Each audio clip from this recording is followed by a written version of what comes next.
গল্পের বাক্স বাই রোমানা নুপুর এই চ্যানেলে আমি রোমানা নুপুর আজকে আপনাদের পড়ে শোনাব সুনীল গঙ্গোপাধ্যায়ের লেখা একটি উপন্যাস বিশাখা। আজ শোনাব উপন্যাসটির প্রথম পর্ব। দেবনাথ বলল, তুমি তাহলে এখন কোন দিকে যাবে? সাউথের দিকে ফিরবে নাকি? আমি বললাম, না ভাই, আমি একটু কলেজ স্ট্রিট ঘুরে যাব ভাবছি। দেবনাথ হাতার বোতাম খুলে ফেলে শার্ট সরিয়ে সাবধানে ঘড়ি দেখল। তারপর বলল, 7:30 তো বাজল, এখন আর কলেজ স্ট্রিটে গিয়ে কি করবে? আমি মনে মনে ভাবলুম, দেবনাথ কি প্রত্যেকবারই ঘড়ি দেখবার জন্য শার্টের হাতার বোতাম খোলে? তাহলে বোতাম আটকানোর কি দরকার? অথবা ঘড়ি না পড়লেই হয়। বললাম, এই একটু এক বন্ধুর সঙ্গে দেখা করে যাব। কে বন্ধু? আছে একজন, তুমি চিনবে না। আমিও তো তোমার বন্ধু, আজ না হয় আমার বাড়িতে যেতে, একটু চা খেয়ে তারপর ফিরতে। আজ নয় ভাই, আর একদিন যাব। তুমি আর গেছো, যেদিনই দেখা হয় তোমার শুধু ওই এক কথা, গেলে না তো একদিনও। বিশাখা প্রায়ই তোমার কথা জিজ্ঞাসা করে। আমি কয়েক মুহূর্ত অন্যমনস্ক হবার সুযোগ নেবার জন্য পকেট থেকে সিগারেটের প্যাকেট বার করতে লাগলুম। একটা ডবল ডেকার একেবারে ফুটপাত ঘেঁষে আসছে। আমরা দুজনে সরে দাঁড়ালুম। প্যাকেটটা দেবনাথের দিকে এগিয়ে দিয়ে জিজ্ঞেস করলুম সে খাবে কি না। যেন কোনোই ইচ্ছে নেই, নেহাত উপরোধে ঠেকে গিলছে, এইভাবে দেবনাথ বলল, দাও একটা। আমি নিজের সিগারেটটা ধরিয়ে আরাম করে এক মুখ ধোঁয়া ছেড়ে জিজ্ঞেস করলুম, বিশাখা কেমন আছে? ভালোই আছে, তবে বড্ড একা একা থাকে। তোমরা মাঝে মাঝে গেলে টেলে। আচ্ছা ভাই, চলি আজ, আবার পরে দেখা হবে। তুমি তাহলে কলেজ স্ট্রিটে যাবে? আমার সঙ্গে যেতে চাও না? না না, তোমার সঙ্গে গেলে তো ভালোই হতো, কিন্তু কলেজ স্ট্রিটে একটা বিশেষ কাজ আছে। তাহলে এসো কিন্তু একদিন বাড়িতে। কবে আসবে? কাল? পরশু? আমি তাহলে বিশাখাকে বলবো। না না, কাল পরশু হবে না, এই মাসটাই একটু ব্যস্ত আছি, চলে যাব যে কোনো একদিন। রাস্তা পার হয়ে ওপাশে গিয়ে আমি ষড়যন্ত্রকারীর মতন আর চোখে দেবনাথকে দেখতে লাগলুম। আমার এখন দক্ষিণ কলকাতাতেই ফেরা দরকার যদিও, কিন্তু দেবনাথের সঙ্গে একসঙ্গে যেতে চাই না। রাস্তার উপর দাঁড়িয়ে প্রায় 45 মিনিট ধরে কথা বলেছি দেবনাথের সঙ্গে। বাকি পথটা ওর বকবক শোনার ইচ্ছে আমার নেই। তাছাড়া দেবনাথ কতগুলো অদ্ভুত ব্যবহার করে। আমি দিচ্ছি বলে পকেটে হাত ভরে কন্ডাক্টরের সামনে টিকিট কাটার জন্য পিড়াপিড়ি করে। আমি যদি ভদ্রতা করে একবার মাত্র বলি, না না আমি দিই না, ব্যাস, দেবনাথ আর পকেট থেকে হাত বার করবে না। আমার টিকিট কাটা থেকে খুচরো পয়সা ফেরত নেওয়া পর্যন্ত সরু চোখে তাকিয়ে থাকবে। তারপর উল্টো চাপ দেবে আমাকেই। অনুযোগে সুরে বলবে, কেন, আমি টিকিট কাটলে বুঝি তোমার মানে লাগতো? আমি কি একদিনও টিকিট কাটতে পারি না? না হয় আমি এখন। সামান্য 2-4 আনা পয়সার জন্য এসব কথা শুনতে কার ভালো লাগে? এর আগে 2 দিন আমার এরকম অভিজ্ঞতা হয়েছে। অথচ বছর 2 আগেও দেবনাথ নিজের গাড়িতে ঘুরে বেড়াতো। যখন তখন গাড়ি থামিয়ে লিফট দিতে চাইতো আমাদের। আমি লক্ষ্য রাখতে লাগলুম দেবনাথ বাসে উঠে পড়েছে কিনা। ও চলে গেলে আবার আমাকে রাস্তা পেরিয়ে ওদিককার বাস ধরতে হবে। কে জানে, দেবনাথও হয়তো নজর রেখেছে আমি সত্যি সত্যি কলেজ স্ট্রিটের বাসে উঠি কিনা। চুপচাপ দাঁড়িয়ে দাঁড়িয়ে সিগারেট টানছে দেবনাথ। সিগারেটটা পুরো শেষ করার আগে যে সে বাসে উঠবে না, এ তো জানা কথাই। সম্পূর্ণ পরাজিত মানুষের সংসর্গ আমার ভালো লাগে না। দেবনাথকে দেখলেই মনে হয় ওর ভেতরটা একেবারে মরে গেছে, বেঁচে আছে শুধু ওর পঞ্চভূতের শরীরটা। সমস্ত পৃথিবীর বিরুদ্ধে ওর শুধু অনুযোগ আর অভিমান। বেঁচে থেকে আর কি হবে, এই ধরনের একটা ভাব নিয়ে দেবনাথ বেঁচে আছে। এর থেকে তো মরে গেলেও পারে। আমি যদি দেবনাথকে খুন করি তাহলে হত্যাকারী হিসেবে আমার শাস্তি হবে, কিন্তু মরার উপর খাড়ার ঘা দেওয়া কি অপরাধ? দেবনাথের মুখোমুখি পড়ে গেলে আমার অস্বস্তি হয়, অথচ অভদ্রভাবে এড়িয়ে যেতেও পারি না। একসময় সুন্দর চেহারা ছিল দেবনাথের, ফর্সা, লম্বা, ঋজু শরীর, তীক্ষ্ণ নাক। এখনও সব ঠিক ঠিক আছে, কিন্তু মুখে এক ধরনের শিরশিরে হতাশা। এইসব মুখ অন্য মানুষের মধ্যে দারুণ প্রভাব ফেলে। দেবনাথের মতন লোকদেরও সমাজের বাইরে বার করে দেওয়া উচিত। বিশাখার জন্য আমার দুঃখ হয়, কিন্তু আমি ওকে কি সাহায্য করতে পারি? বিশাখা, তুমি নিজেই তো এই জীবন বেছে নিয়েছ। আমি জয়ী নই, কিন্তু সম্পূর্ণ পরাজিতও নই। কখনো খুব মন খারাপ থাকে, মনে হয় জিভে একটা নিম পাতা লাগানো, চোখের সামনে সব কিছুই ম্যাটম্যাটে। আবার কখনো সামান্য একটু ফুরফুরে হাওয়া দিলেই এবং পকেট যদি নিতান্ত খালি না থাকে, তখন মনে হয়, আহ, বেঁচে থাকাটা কি চমৎকার ব্যাপার! কি সৌভাগ্যে এই মানুষের জন্মটা পেয়েছি। মানুষ হয়ে না জন্মালে কি টের পেতাম বিকেল ও সন্ধেবেলার সন্ধিক্ষণে একটা অদ্ভুত আলো দেয়। সেই আলোতে বড় রহস্যময় মনে হয় এই জীবনটা। এই আলোয় ঝানু পাত্রীপক্ষরা মেয়ে দেখায়, জলের রং পর্যন্ত বদলে যায় এই আলোয়। এই রকমই এক ঠান্ডা আলোর মধ্যে আমি একটি নারীর পাশে বসে দেখেছিলাম পুকুরের জল দুভাগ করে সাঁতরে আসছে একটা সাদা হাঁস। মন ভালো থাকার মুহূর্তে প্রায়ই আমার সেই সাদা হাঁসটার কথা মনে পড়ে। আর এইরকম সময়েই কোথা থেকে যেন দেবনাথ এসে উদয় হয় আমার সামনে। বিমর্ষ মুখে একটু হাসির প্রেত দেখিয়ে বলে, এই যে সুনীল, কোথায় চললে? চলো না, আমার বাড়িতে একটু চাটা খেয়ে যাবে। বিশাখা বলছিল।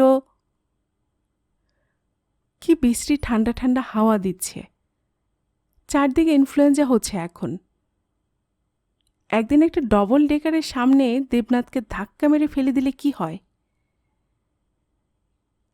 উকি মেরে দেখলুম রাস্তার ওপাশে দেবনাথ নেই। তবু সাবধানের মান নেই, ভালো করে চারপাশ খুঁজে দেখলুম। না, দেবনাথ সত্যি চলে গেছে।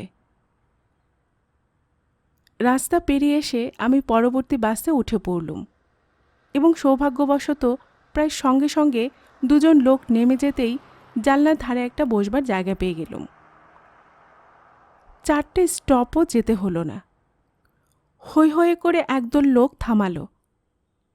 সন্ধ্যা 7:45 সাধারণত ছাত্র আন্দোলন হয় না।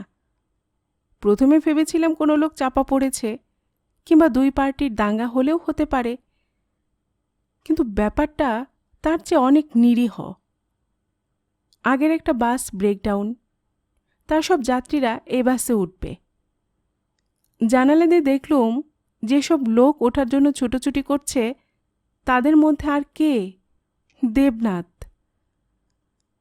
আমি একেবারে মরমে মরে গেলুম। আমাকে লজ্জায় ফেলার জন্য এটা একটা নিয়তির চক্রান্ত ছাড়া আর কি। কোনো সন্দেহ নেই, দেবনাথ ঠিক দোতলায় উঠে আসবে, আমাকে দেখতে পাবেই। একটু না হেসে বলবে, কি কলেজ স্ট্রিট গেলে না তাহলে? আমি যেন চোর ধরা পড়েছি।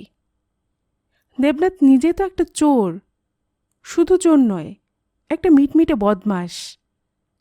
অথচ এখন আমাকেও প্যাচে ফেলবে কেন? আমার কি হঠাৎ মত পাল্টাবার উপায় নেই?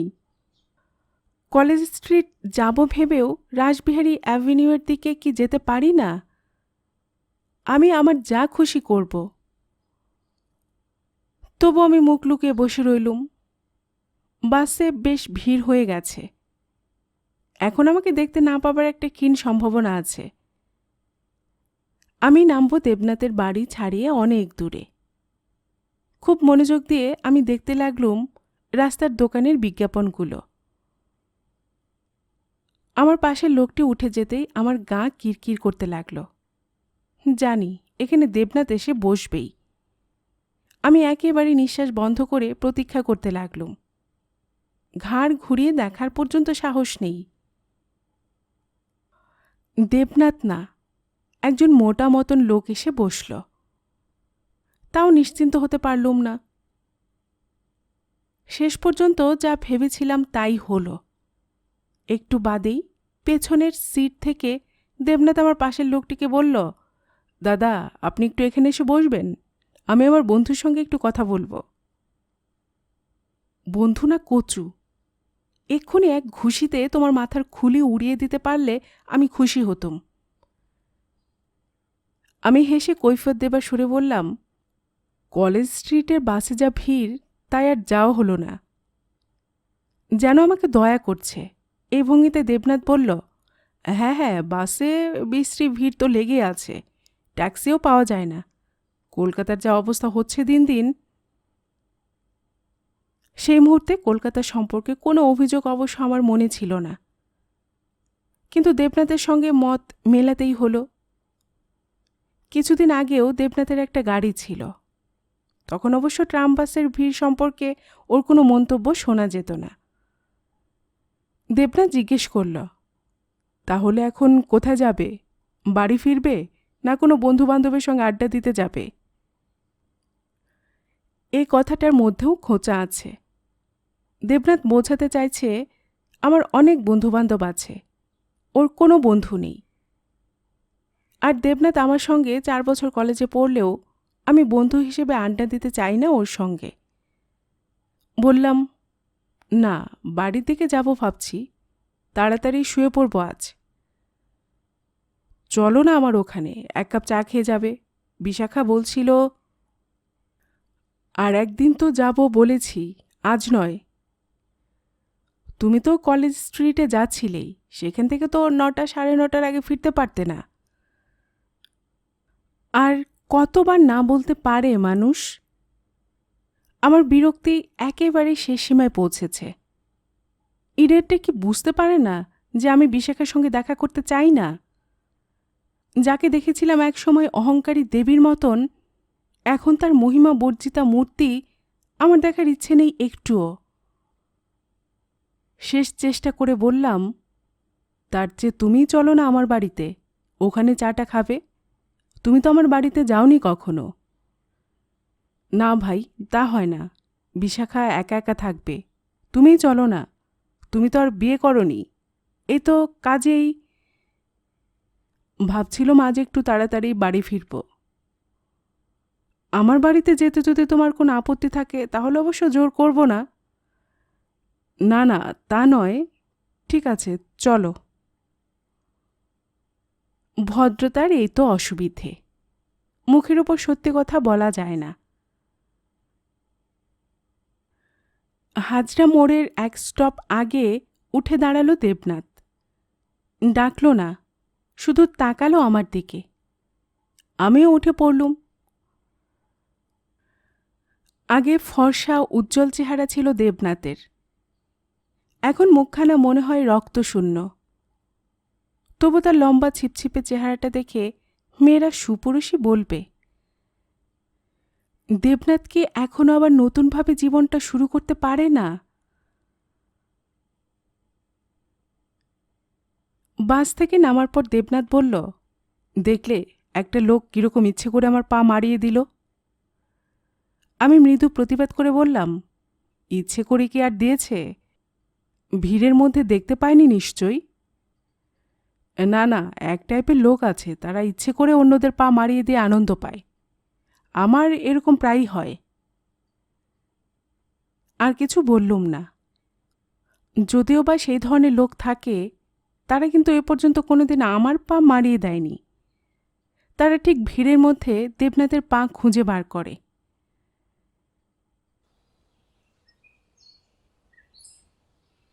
দেবনাথের বাড়ির রকে 4-5 জন ভিখিরি শুয়ে বসে আছে। দেবনাথ একেবারে খেকে উঠল, এই যা যা যা এখান থেকে, যত্ত সব। ভিখিরিরা আড়মোড়া ভাঙছে, সহজে যাবে না। দেবনাথ চাকরের নাম ধরে চেঁচাতে লাগল, দামু, এই দামু, আবার এগুলোকে এখানে বসতে দিয়েছিস? 1 বছরে মানুষ কত বদলে যায়। দেবনাথের গলার এই রুক্ষতা আগে কখনো শুনিনি। ভিখিরিরা রক নোংরা করে ঠিকই, কিন্তু পাড়ার ছেলেরা ওখানে নোংরা কথার ফোঁয়ারা ছোটালে দেবনাথকে ওরকম কেঁকে উঠতে পারত?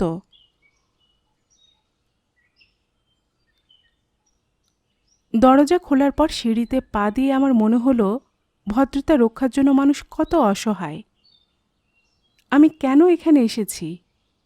আমার তো দেবনাথকে বলা উচিত ছিল, তুই একটা চোর, ঘুষখোর, ঘৃণাজীব। সামাজিকভাবে তো তোর সঙ্গে আর কারোর মেশা উচিত নয়। তোর বাড়িতে আসা তো দূরের কথা, তোর সঙ্গে আমার কথা বলাই উচিত নয়। কিন্তু এসব কথা কিছুতেই মুখ ফুটে বলতে পারি না। মুখ তুলে দেখলাম সিঁড়ির ঠিক মাথায় বিশাখা দাঁড়িয়ে আছে। দূর থেকে এখনও তাকে ঠিক দেবী মূর্তির মতনই দেখায়। বছর 3 আগে একবার এসেছিলাম দেবনাথদের বাড়িতে। তখন এ বাড়ির দামি দামি আসবাব দেখে চোখ ধাঁধিয়ে গিয়েছিল। এখনও সেসব জিনিসই আছে, কিন্তু একটা কেমন যেন অগোছালো ভাব। একসময় দারুণ ঘর সাজাবার বাতিক ছিল বিশাখার। লিন্ডসে স্ট্রিটের মুখে বেশ কিছুদিন আগে একবার দেখা হয়েছিল বিশাখার সঙ্গে। সেদিন বিশাখা শুধু পর্দার কাপড়ের চিন্তায় উদ্বিগ্ন। মেরুন রঙের একটা বিশেষ শেডের পর্দার কাপড় নাকি সারা দক্ষিণ কলকাতায় কোথাও পাওয়া যায়নি, তাই নিউ মার্কেটে খুঁজতে গিয়েছিল। জানলায় এখনও রয়েছে সেই চাপা মেরুন রঙের পর্দা, সোফার রঙের সঙ্গে মিলিয়ে। কিন্তু অনেক দিন সোফার ধুলো ঝাড়া হয়নি ভালো করে। মাঝখানের টেবিলটা বসানো রয়েছে বাঁকা ভাবে। দেবনাথ বলল, নিয়ে এলাম সুনীলকে ধরে। বিশাখা বলল, কেমন আছো? অনেকদিন পর দেখলাম তোমাকে। মাসিমা কেমন আছেন? বিশাখা তো আগে আমাকে আপনি বলতো, আজ হঠাৎ তুমি বলার কারণটা বুঝলাম না। হয়তো অনেকদিন দেখা না হয় ভুলে গেছে আগেকার সম্বোধন। আমারও এরকম হয় মাঝে মাঝে, কিন্তু বিশাখার এরকম ভুল হবার কথা ছিল না। আমি বললাম, বিশাখা, তুমি কিন্তু একটু রোগা হয়েছ। বিশাখা একটু অদ্ভুতভাবে হেসে বলল, তুমি ছাড়া এ কথা এতদিন আমাকে আর কেউ বলেনি। কি খাবে? শুধু চা? চায়ের সঙ্গে আর কিছু খাবে না? তুমি এখনো মিষ্টি খেতে ভালোবাসো? আমাদের এ পাড়ায় খুব ভালো মিষ্টি পাওয়া যায়। না না, আজকাল আর মিষ্টি খাই না। তুমি আমাকে আগে 1 গ্লাস ঠান্ডা জল দাও। ঠান্ডা জল?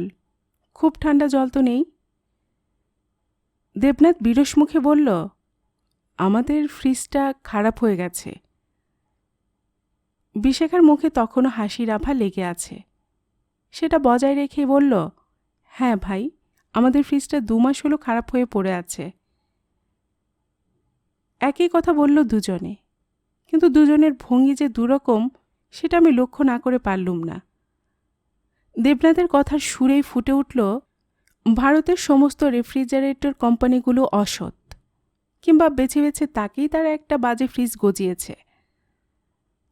বিশাখা বলতে চায়, ফ্রিজটা এমনি খারাপ হয়ে আছে, যে কোনো সময় সারিয়ে নিলেই হয়, হয়ে উঠছে না আর কি।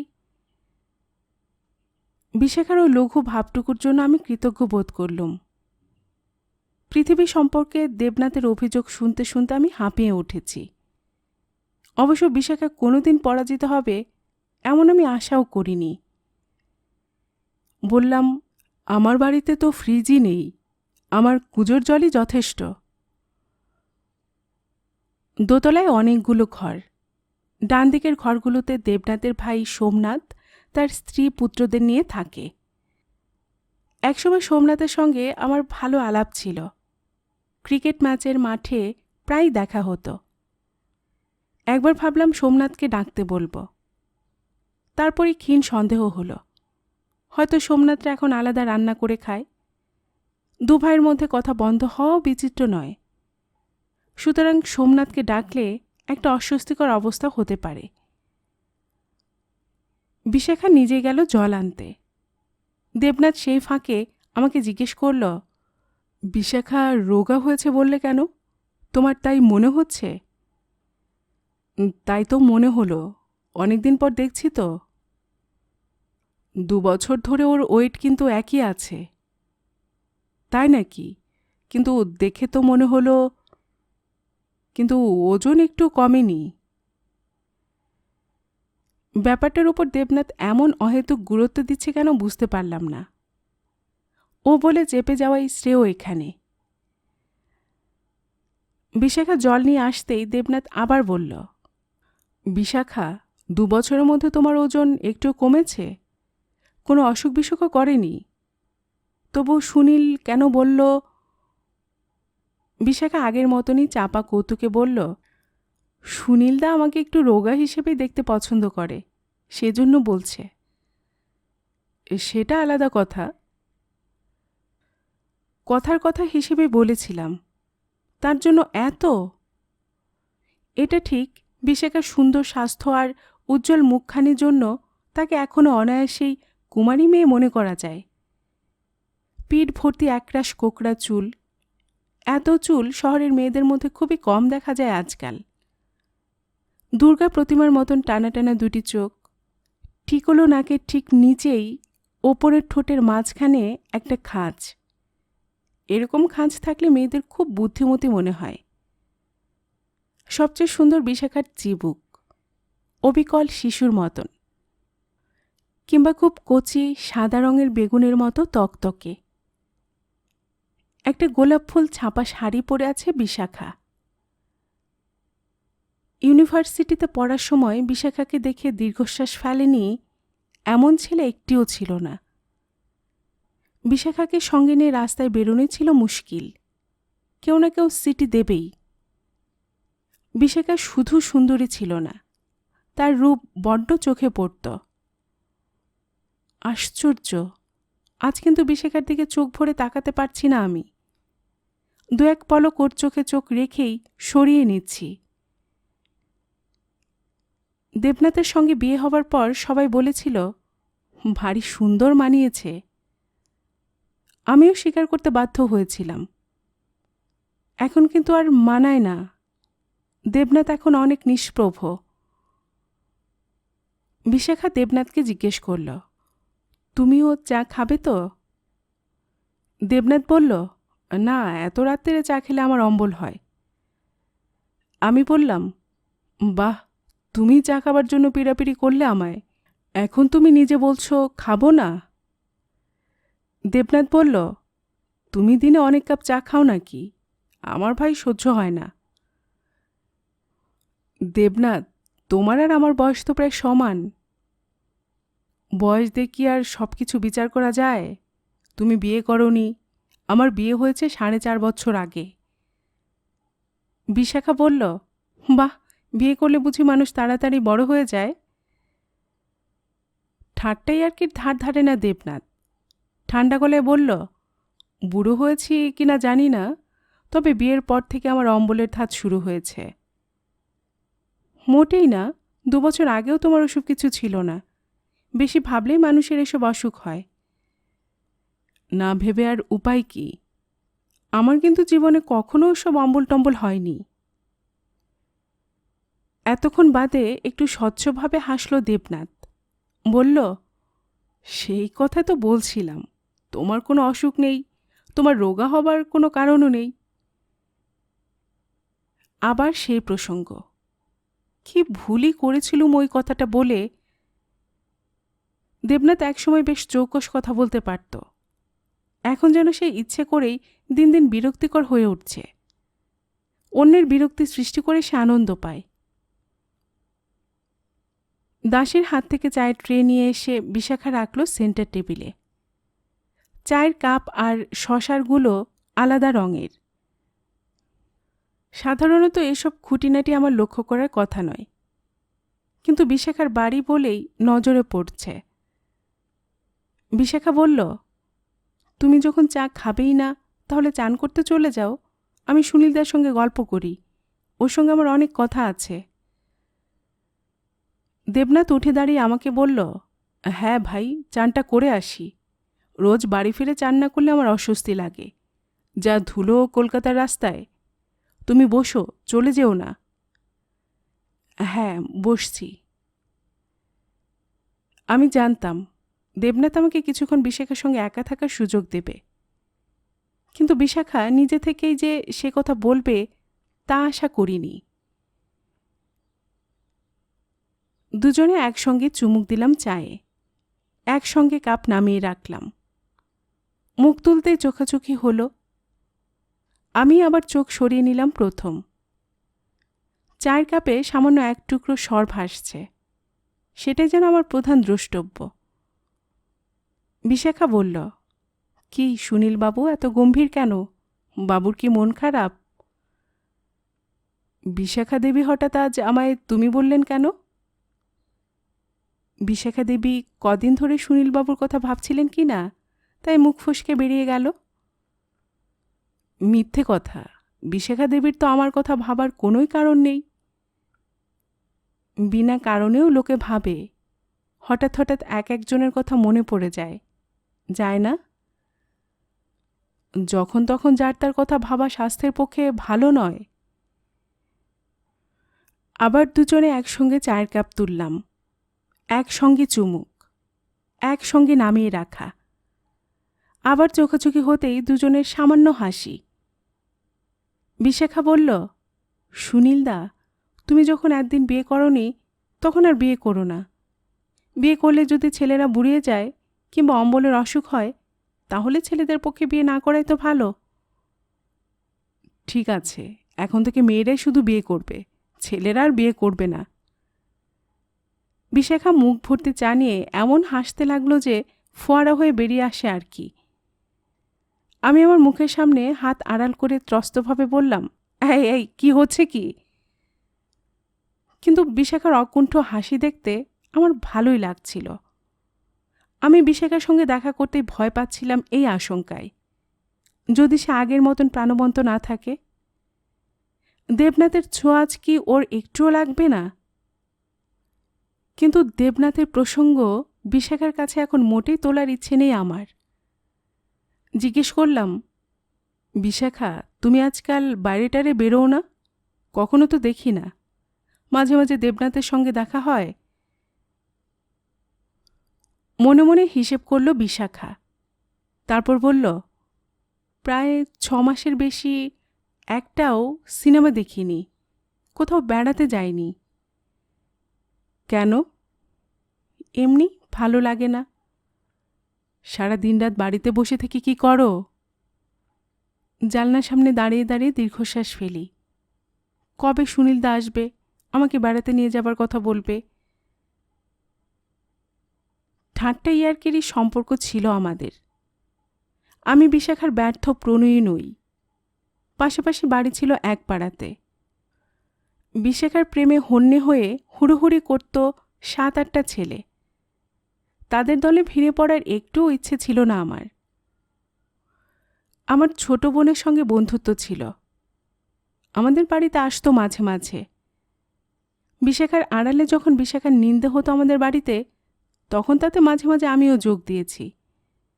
আমার মা বলতেন, রংটা ফর্সা বলে মেয়েটা বড্ড দেমাকি হয়ে গেছে, মাটিতে যেন পা পড়ে না। ওর বাবা মা আবার বেশি আশকারা দিয়ে মেয়েটার মাথা খাচ্ছে। আবার বিশাখা বাড়িতে এলে মাই বলতেন, তুই তো আমার মেয়ের মতন, তোর আবার লজ্জা কিরে? আমার বোনের নাম অঞ্জনা, কিন্তু ওদের দুজনকে সবাই বলতো ললিতা বিশাখা। আমার বোনের বিয়ে হয়ে যাবার পরও বিশাখা মাঝে মাঝে আসতো আমাদের বাড়িতে। আমি ওকে 2-1 দিন সিনেমায় নিয়ে গেছি, লেকেও গিয়েছিলাম কয়েকবার। এর জন্য অবশ্য ছাদ থেকে চিঠি ছোঁড়াছুড়ি করতে হয়নি আমাদের। সিঁড়ির পাশে নিরালায় দাঁড়িয়ে গাঢ় স্বরে কথা বলতে হয়নি। বিশাখা এসে কোনো বিকেলে বলতো, সুনীলদা, তুমি বড্ড কিপটে হয়ে যাচ্ছ। একটা নতুন সিনেমা এসেছে, দেখাও না আমাকে। মাসিমা, আপনি একটু বলুন তো। ছেলেবেলা থেকেই বিশাখার নাম করা সুন্দরী। সে ধরে নিয়েছিল তাকে প্রায়ই কেউ না কেউ সিনেমা দেখাবে, বেড়াতে নিয়ে যাবে। অনেকে যেত, কিন্তু বিশাখার চরিত্রে একটা ঝকঝকে দিক ছিল, এই জন্য কেউ তার অপবাদ ছড়ায়নি। আমাদের বাড়িতে আমরা সবাই জানতাম, যতই ছেলেটেলের সঙ্গে ঘুরুক, বিশাখার বিয়ে হবে বাড়ির পছন্দ মতন কারুর সঙ্গে। বিশাখাও তাতে আপত্তি করবে না। আজকাল আর কোনো ধনী পরিবারের মেয়ে হঠাৎ কোনো গরিব স্কুল মাস্টারের প্রেমে পড়ে না, কিংবা একটু আধটু প্রেম হলেও বিয়ে করতে চায় না। বিশাখার প্রেমিকদের মধ্যে সবচেয়ে বেশি নাছোড়বান্দা ছিল মনুজেশ। মনুজেশকে আমিও চিনতাম, আমার মাসতুতো ভাইয়ের বন্ধু ছিল সে। আমাদের গলির মোড়ে তাকে নিয়মিত দেখা যেত। বিশাখার প্রেমে সে একেবারে পাগল হয়ে উঠেছিল, কিন্তু মনুজেশ তখন জানত না একটি মেয়েকে শুধু ভালোবাসায় তাকে পাওয়ার পক্ষে যথেষ্ট নয়। মনুজেশ আমাকে বলতো ওর হয়ে একটু চেষ্টা করতে, কিন্তু বিশাখার তখন ঠিক প্রেমের চেতনা ছিল না। ছেলেদের সঙ্গে বেড়াবে, গল্প করবে, হাতে হাত রাখবে, এই কি প্রেম? বড়জোর কেউ জড়িয়ে ধরতে চাইলে বলবে অসভ্য, বিয়ে তো অন্য ব্যাপার। হলোও তাই। বিশাখার বাড়ি থেকে পছন্দ করা হলো দেবনাথকে। বিয়ের কিছুদিন আগে বিশাখার সঙ্গে তার আলাপ করিয়ে দেওয়া হলো। তারা এখন প্রেমিক প্রেমিকার মতো ঘোরাঘুরি করতে লাগল। তখন বেশ চালু ছেলে ছিল দেবনাথ। একটা নীল রঙের গাড়িতে চেপে এসে হর্ন দিত বিশাখার বাড়ির সামনে। আমার সঙ্গে আবার দেবনাথের পরিচয় বেরিয়ে পড়ল। আমরা একসঙ্গে কলেজে পড়তাম। খুব বন্ধুত্ব ছিল না যদিও, কিন্তু মুখ চিনতাম। এমন অনেক দিন হয়েছে দেবনাথ একসঙ্গে আমাকে আর বিশাখাকে গাড়িতে চাপিয়ে বেড়াতে কিংবা রেস্টুরেন্টে খেতে নিয়ে গেছে। বিশাখা তার অন্য প্রেমিকদের নানা কীর্তিকলাপ নিয়ে গল্প করত আমার কাছে, কিন্তু দেবনাথ বিষয়ে কিছু বলেনি। যথেষ্ট ছেলেমানুষ ছিল তখনও, কিন্তু এটুকু অন্তত বুঝতে পেরেছিল যে যাকে বিয়ে করবে তাকে খুশি করে চলতে হয়। তখন দেবনাথের সামনে বিশাখা আমাকে আপনি বলতো। বিশাখাকে আমি কোনোদিনই বিরলে প্রেম জানাইনি, সুতরাং তার বিয়েতে আমার মন কেমন করার কোনো প্রশ্নই ওঠে না। তবে যে কোনো কুমারী মেয়ের বিয়ে হয়ে গেলেই যে কোনো যুবকের একটু বুকটা টনটন করে ওঠে। 7 পাকের সময় আমিই পিঁড়ি ধরে ঘুরিয়েছিলাম বিশাখাকে। পড়ে যাবার ভয়ে কিংবা কিছু একটা সান্ত্বনা পাবার জন্য আমার হাত চেপে ধরেছিল বিশাখা। বিয়ের দিন কি সুন্দর দেখাচ্ছিল বিশাখাকে। সেদিন যে আমার একটু দুঃখ হয়েছিল, সেটা ব্যর্থ প্রেমিকের মন খারাপ নয়, অসম্ভব সুন্দর কিছু দেখার বেদনা। আমি বললাম, এখন বিয়ে হয়ে গেছে, এখন আবার অন্যদের সঙ্গে বেড়াতে যাবার ইচ্ছে কেন? বিয়ে হয়ে গেছে বলে কি আমি বদলে গেছি নাকি? আমার বোন অঞ্জনা তো 2টো বাচ্চা হবার পর রীতিমতো গিন্নি হয়ে গেছে। বিশাখা একটু দুঃখিতভাবে বলল, অঞ্জনার আমাকে এখন চিঠি লেখে না, ও এখন কানপুরে আছে তো। আমি আশা করেছিলাম এই সময় আমাকে অনেকে চিঠি লিখবে। অঞ্জনা বোধহয় কিছু জানে না, ও নিজের সংসার নিয়ে এত ব্যস্ত। তোমার তো ছেলেপুলে হয়নি, তুমি বুঝবে না। বিশাখা আবার একটু গম্ভীর হয়ে গেল। হালকা ভাব আনার জন্য আমি আবার বললাম, তোমার সব আগেকার প্রেমিকদের সঙ্গে আর দেখা হয় না? সংক্ষিপ্তভাবে বিশাখা জানালো, না। মনুজেশের সঙ্গেও আর দেখা হয় না? ও বেচারা বড্ড আঘাত পেয়েছিল। মনুজেশের বিয়ে হয়নি? আমি তো যদ্দূর জানি এখনো বিয়ে করেনি।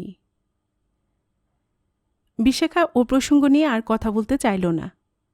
একটু চুপ করে থেকে জিজ্ঞেস করল, মাসিমা কেমন আছেন? ভালো। আর তোমার ছোট ভাই রঞ্জু? ও তো এখন ইঞ্জিনিয়ারিং পাশ করে চাকরি খুঁজছে। জানো, রঞ্জুর সঙ্গে একদিন আমার রাস্তায় দেখা হয়েছিল। ও আমাকে চিনতেই পারল না, দেখেও না দেখার ভাব করে এড়িয়ে গেল। আমি বিব্রতভাবে বললাম, যা, সে কি, ও নিশ্চয় দেখতে পায়নি, দেখলে চিনতে পারবে না কেন? বিশাখা হঠাৎ চটে উঠল, ঝাঁজের সঙ্গে বলল, বাজে কথা বলো না। আমি জানি আজকাল সবাই আমাকে এড়িয়ে যেতে চায়। আমি সেজন্য তো আজকাল আর বাইরে বেরোই না। তুমিও ওই জন্যই আসো না, আমি জানি। না বিশাখা, সত্যি বিশ্বাস করো, আজকাল অফিসের কাজে এত ব্যস্ত থাকতে হয়, প্রায়ই যেতে হয় ট্যুরে। এক পলকের মধ্যে বিশাখার সুন্দর মুখখানা কিরকম অসহায় হয়ে গেল। সাঁতার জেনেও মানুষ যখন সমুদ্রে ডুবে যায়, তখন তার মুখের চেহারা বোধ হয় এইরকম হয়। বিশাখার মতন মেয়েকে দেখেও যে চেনা লোকেরা এড়িয়ে যেতে চায়, এ কথা অকল্পনীয়, মর্মান্তিক, নিষ্ঠুর হলেও কিছুটা যে সত্যি তাতে কোনো সন্দেহ নেই। যারা এড়িয়ে যেতে চায় তাদেরও খুব দোষ দেওয়া যায় না। তারাও পড়তে চায় না একটা অস্বস্তিকর অবস্থার মধ্যে। অবশ্য বিশাখার এরকম অবস্থার সুযোগ নিয়ে কিছু লোক যে তার দিকে বেশি বেশি উৎসাহ দেখাবে, তাতেও কোনো সন্দেহ নেই। কিন্তু বিশাখার আত্মসম্মান জ্ঞান এত প্রবল যে তাদের সে গ্রাহ্যই করবে না নিশ্চিত। এখন বিশাখাকে যারা বেশি সমবেদনা দেখাতে আসবে, তাদেরও সে ঘৃণা করবে। একটুক্ষণের মধ্যে বিশাখা নিজেকে সামলে নিল। নম্রভাবে বলল, জানি অফিসে তোমার উন্নতি হয়েছে, এখন তো তুমি ব্যস্ত থাকবেই। না না, এমন কিছু উন্নতি নয়, এই একটা পোস্ট খালি হয়েছিল। আমার চাকরিতে উন্নতির জন্য আমার একটু লজ্জা করতে লাগল। দেবনাথের এই অবস্থায় আমার উন্নতি হওয়াটাও যেন একটা অপরাধ। আমি একটু অস্থিরভাবে বললাম, দেবনাথ এখনো এলো না? কতক্ষণ ধরে চান করছে? ওর প্রায় 1 ঘন্টা লাগে, বাতিক হয়েছে তো আজকাল। বিশাখা, আজ আমি উঠি, অনেক রাত হয়ে গেল।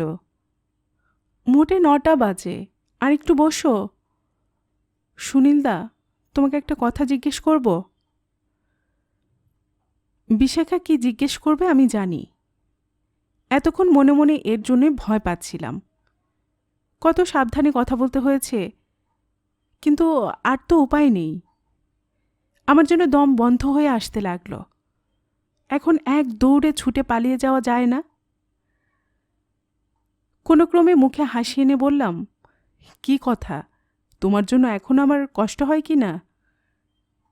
না, ঠাট্টা নয়। আমি মোটেই ঠাট্টা করছি না। না, তুমি আগে বলো, তুমি ব্যাপারটা বিশ্বাস করো? কোন ব্যাপারটা? তুমি ঠিক জানো, তুমিও এড়িয়ে যাবার চেষ্টা করছো। না, মানে দেবনাথকে আমি যেরকম চিনতাম তাতে সত্যি তো বিশ্বাস করা যায় না। তাছাড়া তুমি নিজেই তো এই ব্যাপারটা সবচেয়ে ভালো বলতে পারবে। সে কথা নয়, তুমি নিজের কথা বলো, তুমি নিজে বিশ্বাস করো কি না? এ কখনো সত্যি হতে পারে? খবরের কাগজের প্রথম পাতায় বেরিয়েছিল খবরটা। চেনা শুনো তো এমন কেউ নেই যে দেখেনি। সিবিআইয়ের তদন্তের ফলে কলকাতায় 11 জন অফিসারকে সাসপেন্ড করা হয়েছিল। দেবনাথ তার মধ্যে একজন। দেবনাথের বাবা ইনকাম ট্যাক্সের কমিশনার ছিলেন একসময়। বাবার জোরেই বড় চাকরি পেয়েছিল। দেবনাথের বাবা রিটায়ার করার পরের মাসেই মারা যান। দুর্নীতি, ক্ষমতার অপব্যবহার এবং প্রায় ৬৭,০০০ টাকার অপব্যবহারের অভিযোগ দেবনাথের নামে। ফলাও করে ছাপা হয়েছিল এইসব। অফিসারদের ঘুষ খাওয়ার ব্যাপারটা এতই সাধারণ এখন যে কারোর নামে ছাপার অক্ষরে ওই অভিযোগ বেরুলে কে আর অবিশ্বাস করবে? আত্মীয় স্বজনদের মধ্যে অনেকেরই ওরকম ঘুষখোর অফিসার থাকে, তাতে কিছু যায় আসে না। কিন্তু যে ধরা পড়ে সেই ঘৃণ্য। দেবনাথের অবশ্য এখনও চাকরি যায়নি, সাসপেন্ডেড হয়ে আছে। সিআইবি রিপোর্টকে চ্যালেঞ্জ করে কেস তুলেছে হাইকোর্টে। 2 মাস অন্তর তার ডেট পড়ে। জিনিসটা যে কতখানি মিথ্যেভাবে সাজানো এবং তাকে অপদস্থ করার জন্য সহকর্মীদের চক্রান্ত, সে কথা দেবনাথের মুখে বহুবার শুনতে হয়েছে আমাকে। মিথ্যে যে হতে পারে না তা নয়, কিন্তু তারপর থেকেই কেন এরকম বিবর্ণ পরাজিত হয়ে গেল দেবনাথ? তার সততা যদি প্রশ্নের অতীত হয়, তাহলে সাহসের সঙ্গে সে কেন রুখে দাঁড়াতে পারছে না? তার নিজের ব্যবহারে সে সামাজিকভাবে একঘরে হয়ে যাচ্ছে। আমি বিশাখাকে বললুম, দেখো, সত্যি কথা বলতে কি, আমি নিজেও একজন সরকারি অফিসার। আমার এ সম্পর্কে এখন কোনো মন্তব্য করা উচিত নয়। মামলা চলছে, মামলার ফলাফলে আসল ব্যাপারটা জানা যাবে। বিশাখা একটু চুপ করে রইল। তারপর বলল, তোমাকে কি আজও জোর করে ধরে এনেছে? সত্যি কথাটা সবসময় তো বলা যায় না। আমার নিজের চাকরির স্বার্থে এবং আমার বিবেক অনুযায়ী দেবনাথের সঙ্গে আমার কোনো সম্পর্ক রাখা উচিত নয়। তার চেয়েও বড় কথা, তার ওই পরাজিত মনোভাব মাঝে মাঝে আমার অসহ্য লাগে। সেজন্য আমি ওকে এড়িয়ে চলতে চাই। চেষ্টা করে হাসি ফুটিয়ে বললাম, না না, আজ বাসে ওর সঙ্গে দেখা হলো। ভাবলাম অনেক দিন তোমার সঙ্গে দেখা হয়নি, তাই চলে এলাম। জোর করে আনবে কেন? ভদ্রতা রাখার জন্য বলছো তো? আমি সম্পূর্ণ মিথ্যে কথা বলছি। তবু বিশাখার কাছে নকল অভিমান দেখিয়ে বললাম, তুমি আমার কথা বিশ্বাস করছো না? আমি কয়েকদিন থেকেই তোমারই কথা ভাবছিলাম। মনে মনে আশা করছিলাম হয়তো তুমি একদিন আসবে। এই তো এলাম। আমি ঠিক টেলিপ্যাথিতে খবর পেয়েছিলাম। আমার হাসির উত্তর দিল না বিশাখা। গম্ভীরভাবে বলল, আমি সত্যি ঘটনাটা জানতে চাই। তুমি ওর স্ত্রী, তোমারই তো আসল কথাটা জানা উচিত। আমাকে তো কোনোদিন কিছু বলেনি। কোনোদিন তো ও বাড়িতে খুব বেশি টাকাও আনেনি। বিশাখা, তুমি তো টাকা পয়সার হিসেব কিছুই বুঝতে না। এটুকু অন্তত বুঝি। আচ্ছা, তোমার মেসোমশাই দিল্লিতে হোম ডিপার্টমেন্টের সেক্রেটারি না? এখনও আছেন না রিটায়ার করেছেন? এখনও আছেন। সেন্ট্রাল ব্যুরো অব ইনভেস্টিগেশন তো হোম ডিপার্টমেন্টেরই অধীনে, তাই না? সুনীলদা, তুমি একটু তোমার মেসোমশাইকে অনুরোধ করে সঠিক খবরটা জেনে দেবে। এবার আমার গম্ভীর হবার পালা। নখ দিয়ে টেবিলের উপর দাগ কাটতে কাটতে বললুম, তুমি এজন্যই কদিন ধরে আমার কথা ভাবছিলে? ভারী কাতরভাবে হাসল বিশাখা। এরকম কাতরতা ওর মুখের সঙ্গে মানায় না। কুণ্ঠিতভাবে বলল, যদি বলি হ্যাঁ, তুমি খুব আহত হবে? না না, আহত হব কেন? সত্যি কথা বলতে কি, অনেকটা এজন্যই। তাছাড়া কোথা থেকে একটা বিশ্বাস এসে গিয়েছিল, আর সবাই আমাদের এড়িয়ে যাবার চেষ্টা করলেও তুমি করবে না। একসময় তো আমরা তিনজনে বন্ধু ছিলাম। তোমাকে এমনিতেও দেখতে ইচ্ছে করতে পারে তো। আমার মেসোমশাই দারুণ কড়া লোক। অফিসের কাজের ব্যাপারে মাথা গলানো একদম পছন্দ করেন না। তুমি আমাকে ভুল বুঝো না। আমি কোনো অন্যায়ের সুযোগ চাইছি না, দয়াও চাইছি না। আমি চাই শুধু সত্যি কথাটা জানতে। একবার আমার বলতে ইচ্ছে হলো, বিশাখা, তুমি শুধু শুধু দেবনাথকে আঁকড়ে থাকতে চাইছ। দেবনাথ ফুরিয়ে গেছে, শেষ হয়ে গেছে। দোষী বা নির্দোষ যাই হোক, দেবনাথ আর আগেকার অবস্থা ফিরে পাবে না। তোমার মন এখনও এমন তাজা, স্বাস্থ্য এত সুন্দর, তুমি দেবনাথকে ছেড়ে চলে যাও। কিন্তু এ কথা বলা যায় না। কোনো মেয়েকে কোনো পুরুষ বলতে পারে না, স্বামীকে ছেড়ে তুমি চলে যাও। বলতে হয়, স্বামীকে ছেড়ে তুমি আমার সঙ্গে চলে এসো। কিন্তু আমি তো সে কথা বলতে চাই না। আমি তো বিশাখা সম্পর্কে ওরকমভাবে কখনো ভাবিনি। তাছাড়া বিশাখা দারুণ জেদি মেয়ে। আমি ওকে চিনি। অন্য সময় দেবনাথের উপর রাগ করে ও হয়তো চলে যেতে পারত, কিন্তু দেবনাথকে বিপদের মধ্যে ফেলে রেখে ও পালাবে না। সে স্বভাব ওর নয়। অসহায় মানুষকে ছেড়ে যেতে বোধহয় কোনো মেয়েই পারে না। বললাম, ওর যদি সত্যি কোনো দোষ না থাকে তাহলে তো মামলায় জিতবেই। এরকম অনেক দেখা গেছে। মামলায় জেতার পর আবার চাকরি ফিরে পেয়েছে। আমি চাকরির কথা ভাবছি না। মামলায় কি সব নির্দোষ লোকেরা ছাড়া পায়, সব দোষী শাস্তি পায়? সে কথা যাক, মামলা কবে শেষ হবে তারই তো ঠিক নেই। তুমি আমাকে সাহায্য করবে কিনা বলো। কথায় এড়াবার জন্য বললাম, শোনো বিশাখা, তুমি দেখতে পাচ্ছ না দিন দিন দেবনাথ কীরকম মনমরা হয়ে যাচ্ছে? এত ভেঙে পড়ার কি আছে? কত সত্যিকারের চোরও তো আজকাল বুক ফুলিয়ে ঘুরে বেড়ায়। বিশাখা কঠোরভাবে বলল, কোনো সত্যিকারের চোরের সঙ্গে আমি একসঙ্গে থাকতে চাই না। তাহলে যেসব শাড়ি আমি পরেছি, যেসব গয়নায় সেজেছি, সেগুলোর জন্য আমার শরীর জ্বলে যাবে। সুনীলদা, তুমি তোমার মেসোমশাইয়ের কাছ থেকে আমাকে সত্যিকারের ব্যাপারটা জেনে দেবে কি না আগে বলো। শুধু জেনে দাও সত্যিকারের কোনো প্রমাণ আছে কি না। দেখো, এসব মারাত্মক ব্যাপার তো চিঠিতে লেখা যায় না, তাহলে আমাকে দিল্লি যেতে হয়। বিশাখা উঠে এলো আমার পাশে, আমার হাতের উপর হাত রেখে গাঢ় স্বরে বলল, তুমি আমার জন্য একবার যাবে? শোনো বিশাখা, ব্যাপারটা না, তুমি আমাকে বলো আগে, তুমি আমার জন্য এটুকু করবে কি না? আমার হাতের উপর রাখা বিশাখার হাত, নরম কোমল আঙুল, নখে লালচে স্বাস্থ্যের আভা, অনামিকায় একটা পান্না বসানো আংটি। বিয়ের দিন 7 পাকের সময় যখন পিঁড়ি ধরে ঘোরাচ্ছিলাম, তখন এই আংটি পরা হাতে বিশাখা আমার হাত চেপে ধরেছিল। মানুষ পারে এরকম অনুরোধ উপেক্ষা করতে? বুকের মধ্যে শিরশির করতে লাগল। নাকে এসে লাগছে বিশাখার শরীরের নিজস্ব ঘ্রাণ। বললাম, আচ্ছা যাব। কথা দাও? কথা দিলাম। এজন্য আমি তোমাকে সারা জীবন ভালোবাসব। ছি বিশাখা, এ সময় ভালোবাসার কথা বলে না।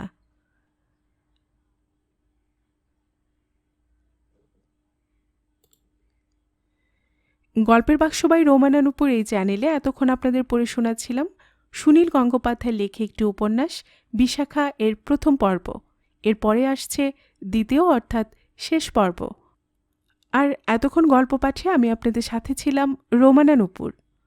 আপনারা যারা এই চ্যানেলের গল্প নতুন শুনছেন, আপনাদের সুবিধার্থে একটি বিনীত অনুরোধ, যদি আপনারা আরও এমন গল্প উপন্যাস শুনতে চান তবে নিচে লাল সাবস্ক্রাইব বাটনে একটি ক্লিক করে রাখুন ও একটি লাইক করে রাখুন। এতে এই চ্যানেলের ভিডিওগুলি খুঁজে পেতে আপনাদের সুবিধা হবে। আর পাশে থাকা ঘন্টা বাটনটিও চেপে রাখুন, যাতে নতুন কোনো গল্প দেওয়ার সাথে সাথেই আপনাদের কাছে নোটিফিকেশন চলে যায়। সবসময় সবাই খুব ভালো থাকুন, সুস্থ থাকুন, আনন্দে থাকুন, এই প্রার্থনা রইল।